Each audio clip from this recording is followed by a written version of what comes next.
Pemirsa Kodim 0106 Aceh Tengah dan Bener Meriah terus menghimbau warga untuk terus menjaga dan melindungi hutan agar tidak terjadi bencana alam. Apalagi belakangan di Aceh Tengah dan Bener Meriah dilanda banjir bandang akibat adanya perusakan hutan di atas pegunungan.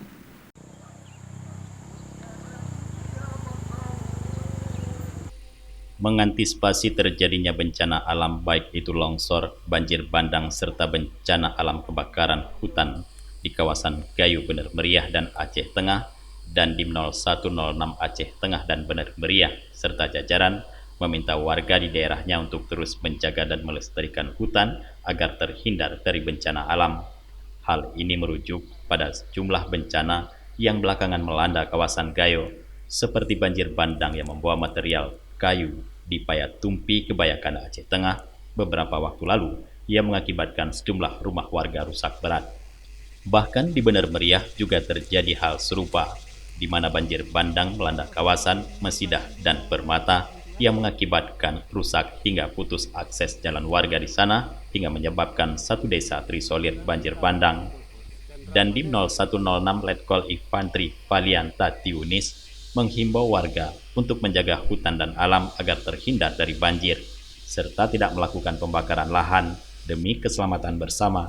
Tidak hanya itu, Dandim juga meminta jajarannya untuk tidak ada yang membekengi siapapun dalam hal pembukaan lahan. Apabila ditemukan, akan ditindak sebagaimana aturan yang berlaku.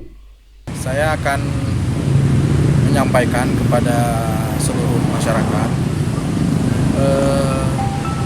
akibat dari banyaknya penebangan hutan ini di daerah kita Aceh Tengah telah banyak terjadi bencana alam, baik banjir, bandang maupun longsor. Ada beberapa tempat yang kami lihat penebangan hutannya sangat masif, terutama yang berada di hutan lindung. Kami selaku aparat keamanan, dalam hal ini adalah Kodim 0106 Aceh Tengah, berusaha tetap menghimbau kepada masyarakat maupun kepada mereka-mereka yang berkecimpung di dalam kehutanan untuk tetap menjaga hutan lindung. Karena akibat yang sudah kita rasakan, banjir dan tanah longsor ini berakibat kepada kerugian baik material maupun jiwa. Dari Aceh Tengah, Tim Liputan Aceh TV melaporkan.